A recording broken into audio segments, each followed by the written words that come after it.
let's continue our discussion around the confoundingly difficult problem of insecurity in Nigeria, something that's become a total runaway train.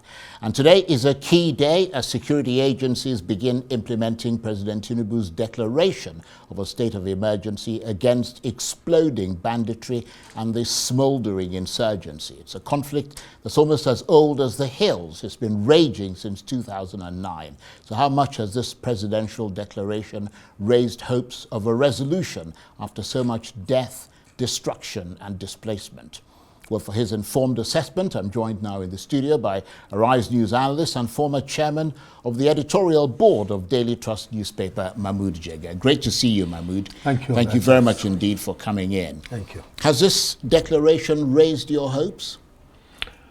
Initially, when I heard that the president was declaring a security emergency in the whole country, I feared that he was going to remove all the governors and the state assemblies. But even other aspects that normally accompany emergency, like suspending some constitutional rights and freedoms of movement, was not announced. And usually the physical aspect of such declarations, for example, when President Jonathan declared emergency in 3 northeastern states in 2013, is to flood the area with the military and other security agencies. But in this case, we are talking about the whole country. So does that make it a bit unrealistic? Obviously, so you obviously don't have the soldiers or security personnel to flood the whole country. Instead, we are now talking about recruiting them. But could that state of emergency be a slightly different one? Because he's declared state of emergency on security rather than state of emergency generally. You see what I mean? Usually, security is the most important reason for declaring state of emergencies. Possibly, you may say in Rivers State, the reason was politics. But mostly, it is when there is a breakdown of law and order, and like we are having kidnappings left, right, and center. So that is the actual reason. And unfortunately, you cannot now, because it's the whole country, or at least a large part of it, you cannot flood it with the security agencies, let's say like was done in the Northeast. But you could sharpen your strategy for dealing with it and fine-tune it and target it. You see what I mean? Of course. Now, the announcement itself, and that's why some people are saying, I think even Atiku Abubakar said, we didn't see the exact modalities and strategies. Well, this is a security matter, so to be fair to the government, they don't have to tell us everything Indeed. That they are going to do. But we really hope that what was announced is not the only thing, because certainly the security agencies have been complaining about manpower, and it is very important to recruit 50,000 more policemen and soldiers. But it has to be done carefully, and it will also take time to recruit and to train to equip. I'm saying this because I remember in the beginning of President Obasanjo's tenure, when he allowed the police to recruit some more personnel, I went to one area of Kaduna in the night, and I saw a group of young boys and girls laughing. I said, what happened? They said the most notorious boy in this area has just been recruited into the police. So proper vetting is essential. Exactly. Yeah. So it's not something to be rushed and be done poorly. And talking about vetting, of course, a big part of this whole issue of insecurity are the sponsors of terrorism and bandits and so on. Do you expect the administration to name them and bring them to trial and jail them as part of this declaration of a security emergency? Will you be more convinced when there are no sacred cows? Certainly, you know, like there are some criminal sectors like the drug trade. You know, you could say with some certainty that maybe the whole drug trade in Nigeria is controlled by 5 people or so, you know. It's not everybody who can bring cocaine from Colombia, you know, so, But this banditry, if I remember the report by Usman Danfodio University researcher, he said in one local government in Zamfara alone, there are 100 different bandit camps, each with its own leader.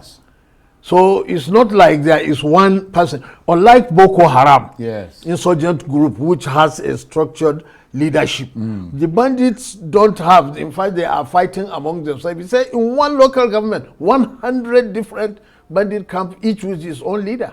So therefore, maybe the question of bringing the leader and the sponsor may not work like it could do, let's say, in the drug trade or in some other criminal sectors. They're too dissipated, basically. Yeah. But at the very least, would you say that you're cautiously optimistic at this stage?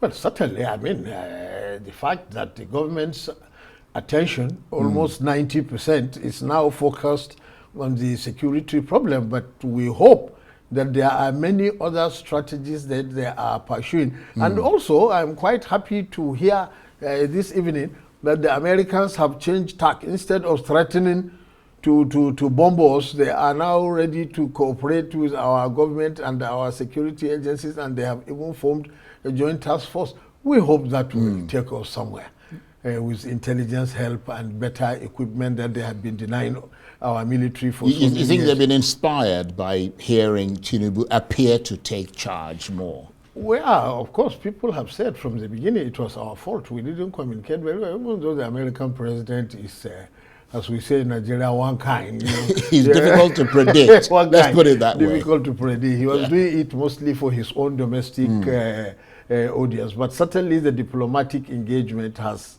helped as far as we can see now. Right. So what do you reckon is going to happen next now? What should be, I mean, the way that you see it, short-term, medium-term, long-term? Exactly. A problem like this, you know, you must have short-term, medium, and long-term strategy. Now, for example, there must be increased reliance on technological tools.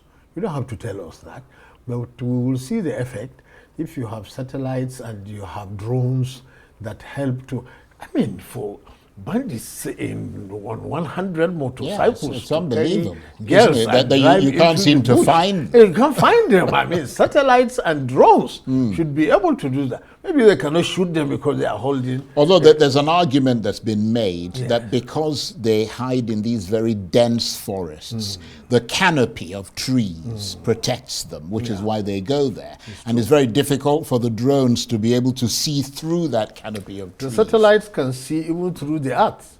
I mean, the satellites can. Well, the satellite can, but you have to have access to those satellites. Well, we have a space development agency. You remember we fired some satellites with the help of but those Chinese. things have a lifespan. Well, After which they die. But you're right, the space agency can negotiate agreements with other people. Exactly. Okay, well, you've made the point. Sorry it was so short, but I mean, short-term, medium-term, long-term, very important to spell that out. Mahmud Jega is a Rise News analyst, former chairman of the editorial board of Daily Trust newspaper. Thank you very much indeed. Thank you. That's it for this edition of Arise Prime Time. Join us again tomorrow. From me and the entire team here in Abuja, bye-bye, and thank you for watching.